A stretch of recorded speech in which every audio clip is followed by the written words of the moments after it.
देखिए, ये जीवन जो होता है ये बचपन से और मृत्यु तक संघर्षमय ही होता है। इंग्लिश में एक कोटेशन है कि life is not bed of roses, जिंदगी फूलों की सेज नहीं होती है। तो इस असफलता और सफलता दोनों साथ में रहती हैं। बिना असफल हुए मनुष्य सफल हो ही नहीं सकता है। जैसे मकड़ी जाला बुनती है और या कोई चींटी चढ़ती है दीवार पर, गिर जाती है, फिर चढ़ती है, फिर गिरती है, लेकिन एक दिन वो दीवार पर चढ़ ही जाती है। असफल होने के बाद भी मनुष्य को कभी हताश नहीं होना चाहिए। पहले तो देखिए, जैसे हमारी 3 अवस्था होती है, बचपना, युवा और वृद्धा ना।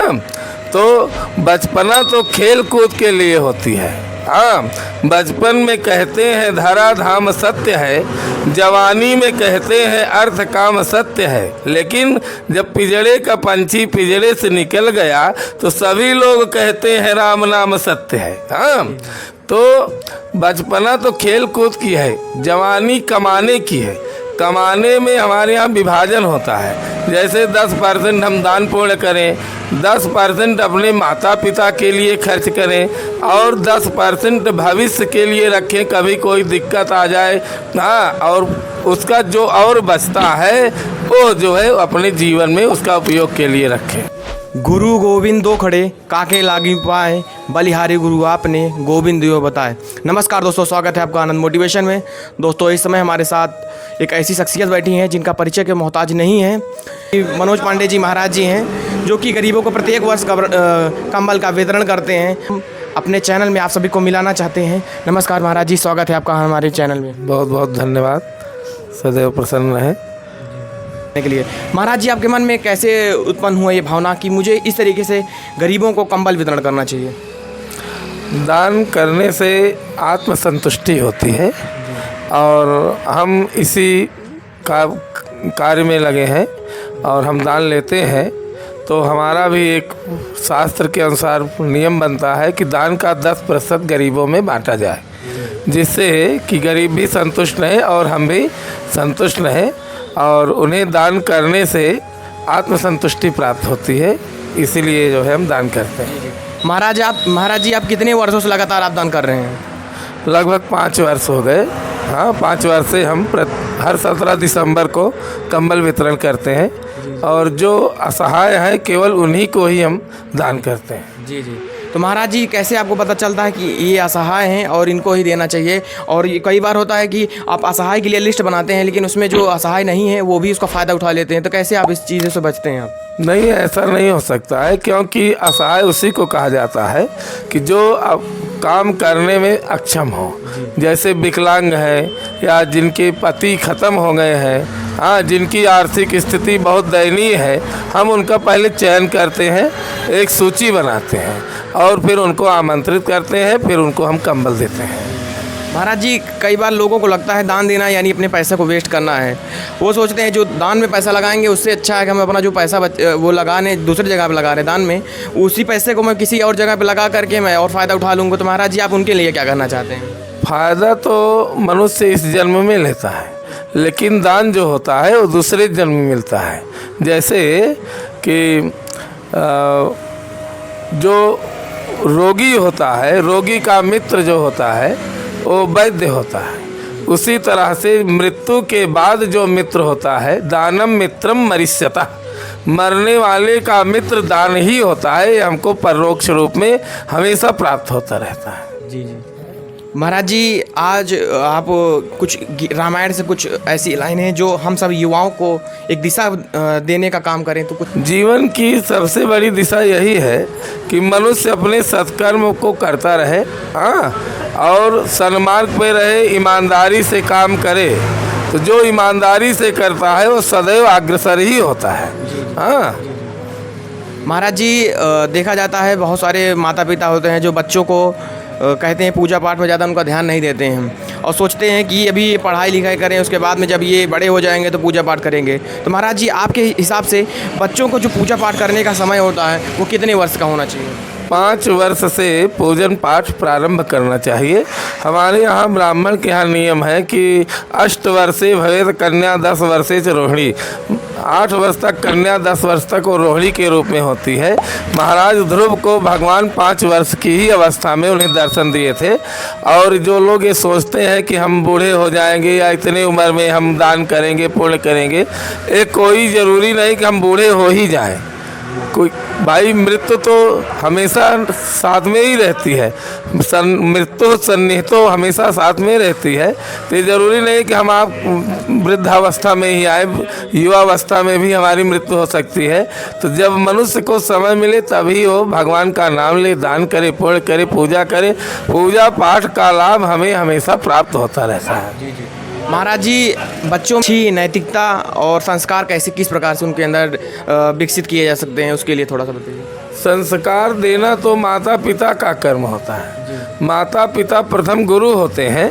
हाँ, जो जैसे संस्कार देंगे वैसे ही बच्चों में संस्कार आएगा। हाँ, जैसे प्रहलाद का जन्म हिरण्यकश्यप के यहाँ हुआ तो कयाधु तो बहुत धर्मवती थी। गर्भावस्था में ही नारद जी ने उनको उपदेश दिया, इसलिए प्रहलाद भक्त पैदा हुए। तो माता पिता जैसे बच्चों को ज्ञान देंगे, जिस मार्ग पर ले जाएंगे उसी मार्ग पर वो बच्चे जाएंगे और उसी का अनुकरण करेंगे। महाराज जी, जो एक बच्चों में देखा जाता है गुरु दीक्षा कराया जाता है वाराणसी में, और तमाम सारे आप भी बच्चों को गुरु दीक्षा कराते हैं। तो महाराज जी, सही समय क्या होता है, किस वर्ष में बच्चों को गुरु दीक्षा करा देनी चाहिए? 7 वर्ष से 12 वर्ष की अवस्था में उनका संस्कार होना चाहिए। हाँ, जब तक संस्कार नहीं होता है तब तक वो बच्चे जो है जैसे यज्ञोपवीत कहा जाता है। यज्ञ माने पूजा पाठ, उपवीत माने सन्निकट पहुँचना। हाँ, तो जब तक यज्ञोपवीत नहीं होगा तब तक वो पूजा पाठ के कोई योग्य नहीं होते हैं। जन्मते जाते शूद्रा संस्कारात् द्विजा भवेत्। जन्म से मनुष्य शूद्र होता है, लेकिन जब उसका संस्कार होता है तब वो उस जाति में ब्राह्मण, क्षत्रिय, वैश्य जो हमारे यहाँ विभाजन हुआ है उस जाति में उनका प्रवेश होता है। इसलिए 7 से 12 वर्ष की अवस्था में उनका यज्ञोपवीत जरूर कराना चाहिए। महाराज जी, जो आजकल के युवा हैं, आप उनको क्या संदेश देना चाहेंगे? हम युवाओं को यही संदेश देना चाहेंगे कि वो सदैव अपने सत्कर्म पर लगे रहें। संगत जो है उनकी अच्छी होनी चाहिए, क्योंकि बिनु सत्संग विवेक न होई, और भी राम कृपा बिनु सुलभ न सोई। जब भगवान की कृपा होगी तभी सत्संग होगा, और जब सत्संग होगा तब उन्हें ज्ञान प्राप्त होगा, बुद्धि विवेक होगा, विचार होगा। जी। महाराज जी, आजकल के युवाओं में देखा जाता है छोटी छोटी चीज़ों में अगर वो हताश हो जाते हैं तो वो गलत कदम उठा लेते हैं, अपने जीवन को नष्ट करने की दिशा में वो आगे कदम बढ़ा देते हैं। तो महाराज जी, आप ऐसे युवाओं को क्या संदेश देना चाहेंगे? देखिए, ये जीवन जो होता है ये बचपन से और मृत्यु तक संघर्षमय ही होता है। इंग्लिश में एक कोटेशन है कि life is not bed of roses. जिंदगी फूलों की सेज नहीं होती है।